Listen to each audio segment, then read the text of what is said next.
Hi guys, welcome to another episode of the Grapplers Academy. I think before we even get into this, spoiler alert, if you haven't watched the fights from the weekend, too late.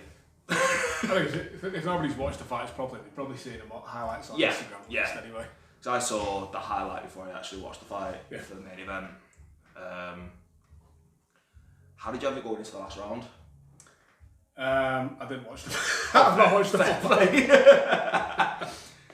I watched it this morning, one would have watched it, let's No, I've seen highlights of all the rounds, but I've not seen the full fight, so I don't know anything with the scoring. From what I saw, I obviously saw some of the memes and whatever of Ngannou being from Dagestan now, and he's just a wrestling expert. From what I saw, he did certainly have some wrestling there, and he put his wrestling on display, but it wasn't like a super dominant wrestling display. He just controlled some good positions, probably went for it a little bit more, and used his biceps quite a bit, and probably threw his hands less than he normally would do, in a wild way. I mean, still one of my most brutal knockouts I've ever seen in my life is Ngannou knocking out Overeem. It's disgusting. That's the other one onto it. I mean, the sheer amount of force that comes into that, but that's his style, isn't it? So it's big swinging, looping shots. Didn't look like he played that sort of game this time. No, he was a lot calmer going in. Wasn't as reckless with his striking. And he, on the takedowns he entered, he set them up really nicely. Yeah. There was one thing, my favourite takedown was he went for a body shot and then entered in, tied the hips up and finished a double leg, and it was just really nice. And then Gan landed a really nice single leg in the final round, and the commentators said it was Gan going for a leg lock, which I don't know why he did that. If he had stayed on top for that full round, he would have won the fight. Is that the picture? I've seen the picture of him sat back cranking on it, a shitty heel hook. Yeah. And to me as well, it looked like Ngannou was going for a sweep at the same time. So it's kind of like who get there first. And I'm not gonna lie, the heel hook looked like it was going on, but I think Ngannou was kind of like, no chance. He had it he was in the elbow and bicep, wasn't it? He didn't have it down at the wrist. No. But Ngannou would look like he was twisting the wrong way with it as well. He looked like he was going into it and trying to sort of almost free his heel. Yeah. I was like, you mad man. No, it looked like a good fight. I mean, it's interesting to see him maybe take a leaf out of DC's book. Yeah. Using those hands to set up the wrestling. He's a big dude. I think actually Ngannou probably had he's a less experienced striker in terms of technical proficiency, but probably more experienced from the MMA point of view. Yeah. I think Gain's only been doing it since 2018 or 19 or something like that, hasn't it? Fairly recent, but he's got a Thai boxing background. Yeah. Both big scary dudes. I've seen a bit of footage of DC backstage with Ngannou basically being pleased that he's retired. Yeah. And John Jones as well putting a little comment up on Twitter or Instagram saying, "Shit, I might just stay retired, lol." Oh, serious? Yeah. That's interesting, because I do think in a rematch, Gan can figure him out, but Ngannou's getting better at the same time. He showed new tools every single fight. Yes. He definitely leaves himself open to get hit a lot.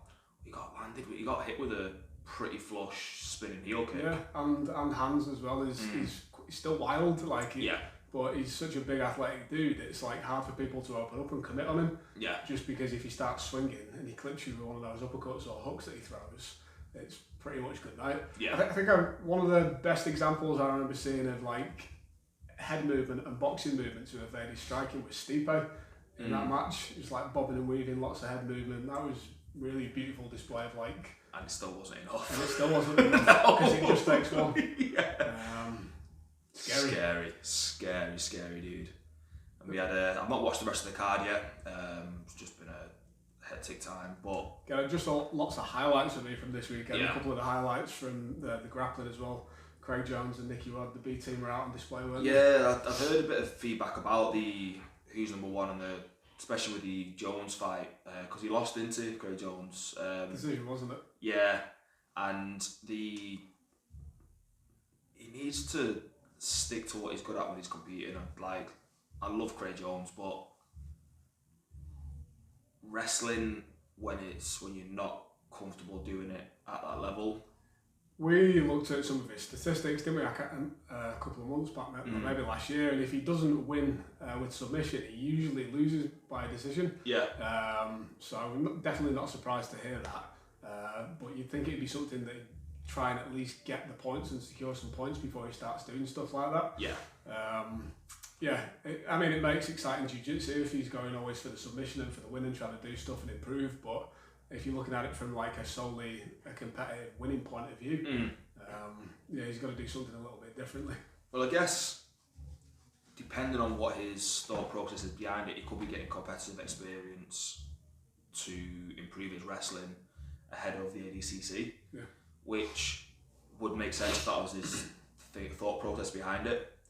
But from what I've heard, it wasn't the greatest display, and there was only really some action when it actually hit the ground. Yeah, maybe he felt a bit excited from his combat jiu-jitsu match the other week and wanted to try and put a bit of that wrestling display on. Yeah, very true. Regardless though, I've heard some people like talking shit like, the B team are showing the name by being the B team and they're not the number one forces that they are. It's like, fucking hell, come on man, they like lost a match by decision. Yeah. Chill out. Yeah. He's still one of the best grapplers in the world. And he went out there playing his, I wouldn't even say it was B or C game, probably all the way down to like T. His T game. He's got some good takedowns, but he's definitely not known for being a wrestler. No. But it's exciting to see, come out and use those high-level shows to do that. Gordon does it. Like, he comes out and just basically plays for one game. Like, I can't remember, was it Tex that he was doing head and arm triangle from Mount? Yeah. Like literally, that was all he was playing for the entire round, wasn't it?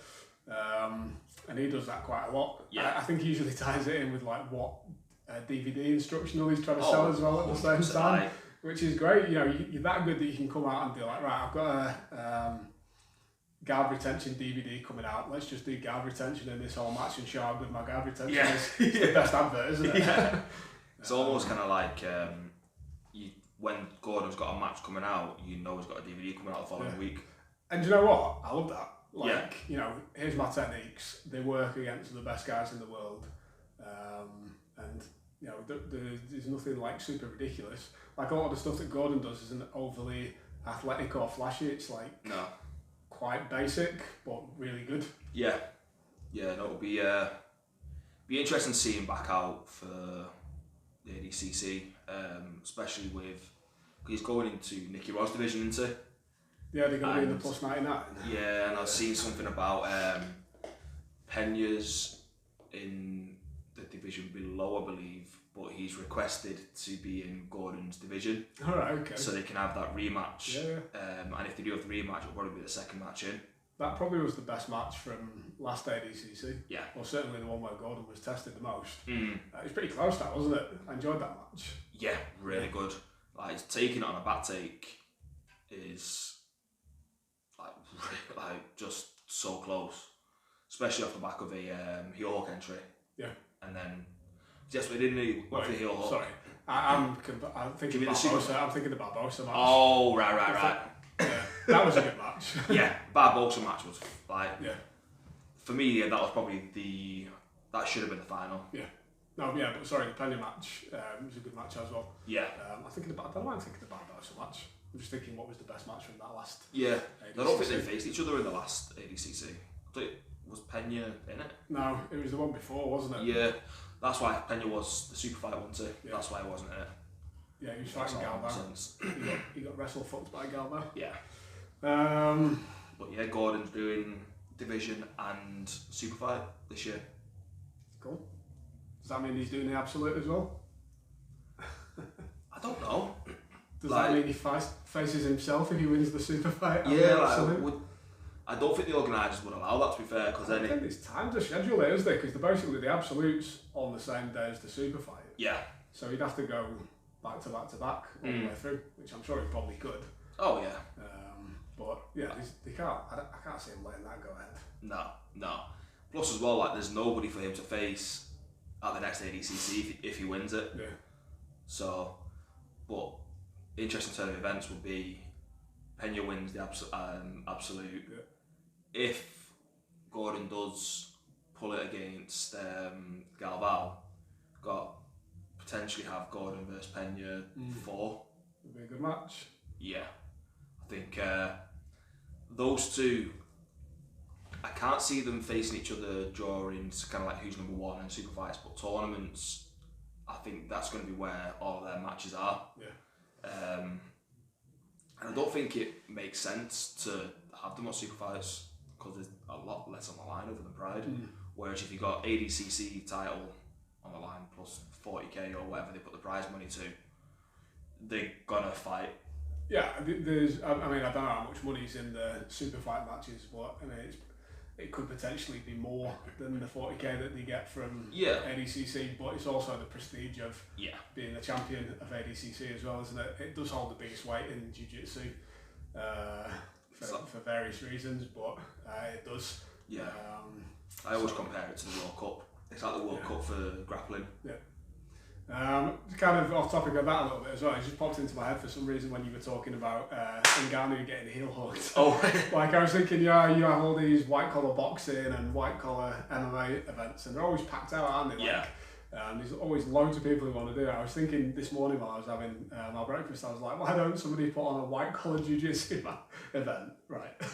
For all these people who always say, oh, I've always wanted to try jiu-jitsu. Like everybody knows that person. Oh, I've always wanted to try jiu-jitsu, but they never end up doing it.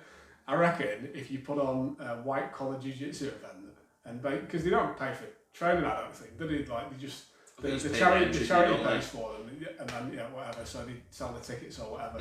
So do that. But the stipulation is from the coaches who've got to do it is that they don't teach them anything except guard pulls and heel hooks, and then you basically have 8 weeks of absolute noobs learning heel hooks.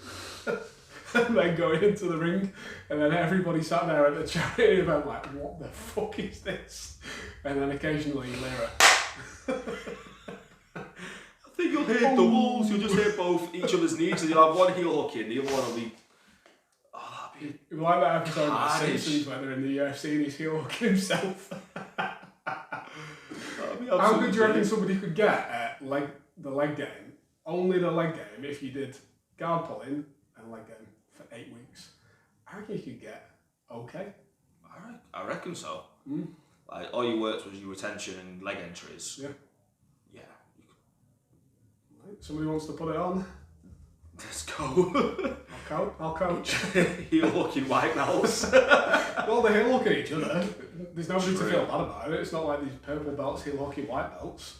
They're heel hooking each other. I bet the insurance policy on that will be fucking huge. Well, because I think when they do the white collar MMA, they just teach him like either a guillotine, rear naked choke, and then like triangle or armbar or something like that. And there's really only so much you can learn in 8 weeks, and that includes striking as well. Yeah, and the wrestling side of it as well. And the wrestling side of it as well. So, like maybe just having one technique, and maybe that technique is heel hook.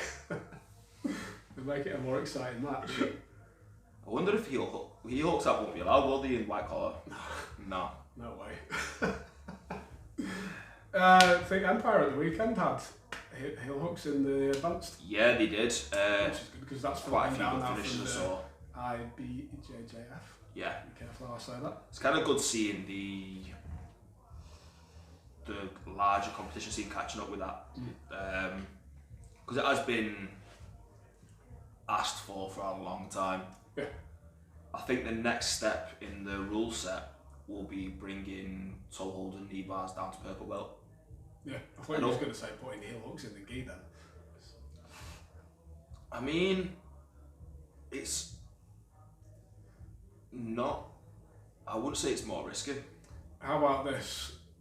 It's basically sambo. I'm going to suggest sambo. Wear the gi top and wear spats and shorts, and then you can have heel hooks and gi chokes.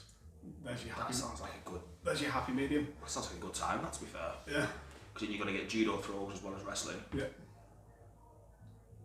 That does sound like a good time. got so many good ideas, eh? Like, So what would we call it? Because we can't call it sambo, we can't call it jiu-jitsu because you'll get like all the nerds from both sports calling us out. oh God, I don't know. What could you call it? Sauna wrestling. I don't know. I'm kind of just imagining people looking like they do when maybe you put your girlfriend's dressing gown on and it's like too short. And you got the really embarrassing boxes on as well. Yeah. That is exactly what every basically anybody who turns up in all these unicorn spats and all that sort of stuff, they're 100% turning up in basically a pink gi top and then unicorn spats. But then also for the sambo shoes, and they're gonna get the fluffy slippers. See, I reckon you can't go sambo. You can't go wrestling shoes. So you've got to be the lower half is because that's you can get a fucking lot of torque on a wrestling boot, can't you? If you're doing heel hooks. True, but didn't they have that with Dean Lister versus Josh Barnett? And they were saying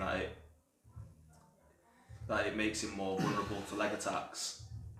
He didn't let him get anywhere near his legs though, did he? No. I think the other thing with that mat as well was it was on more of the canvas, wasn't it? So it was that really grippy canvas. Yeah. I think that was a big complaint because it was more of the felt canvas, wasn't it? Not like a slick wrestling mat. I don't know, it's an interesting concept. Yeah, I think sambo shoes as well are a lot softer. Are they? Yeah, so they're a lot more pliable and there's not the rubber on the sole. So it's kind of I mean, it's definitely a way to get heel hooks into the gi. Because I just yes, there is a lot of pant grips that goes on in gi, definitely. But realistically, probably what most people are going to be doing is collaring sleeves to set up submissions or takedowns. All the stuff that you can do with a pant leg, certainly in terms of takedowns, is going to be more wrestling based techniques. You're not really grabbing the pant leg for takedowns. Yeah, you can use the pant leg to your advantage for elevations or stuffing the legs or Toriando passing and that sort of stuff. But I don't know, I might start playing around with it in training. Yeah. Just seeing what's there. Because if you were playing Eddie Bravo style grappling, where it's gi pants and rash guard, would you still play heel hooks? Because that's essentially no gi then. Yeah. So for me, it's kind of the friction's already there for the. Well, that was the argument against was it on Meta Morris and he snapped his knee and then went off afterwards saying I was still won. Doesn't work, bro. Interesting point for topic. So if you've got gi pants on, let's say it's the end of class and we're going into rolling and it's been a gi class but you're going to do no gi rolling, you keep your gi pants on. If I grab your gi pants in rolling, even though it's a no gi match, am I an arsehole? If you've previously agreed to a no gi match, I'd be first one, mistake, second one, hip in the face.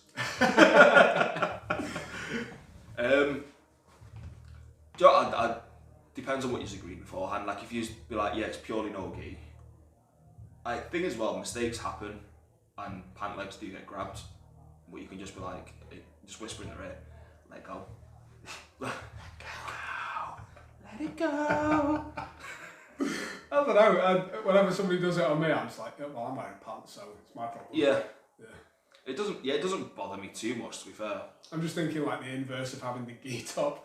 Maybe that could be the two new divisions. You have, instead of gi and no gi, you have gi bottoms and gi top. And you have mismatch matches. So one person's got the pants on and the other person's got the top on. Yeah. I definitely want to be the guy with the pants on. Yeah. Because you've got the friction and you're not going to get a collar choke. Yeah. Yeah, true. Oh. That kind of ties into the idea we were talking about having a match where you go gi straight into no gi or no gi straight into gi, and basically the rest time is you stick your gi on and you take your gi off and then you come back out for the next match. Yeah. In rounds. Essentially, yeah. I think we just create a new sport. You could even add a middle step, couldn't you? You could go all gi top, and then no gi. It's like stripping grappling. I am the absolute gi top world champion. I only compete in gi bottoms, mate. In between rounds, you've got hot chocolate playing. Yeah. Can you wear like a wife beater vest top as well? There's got to be some regulations on that, isn't there? And a construction hat. The gis have a bit high vis.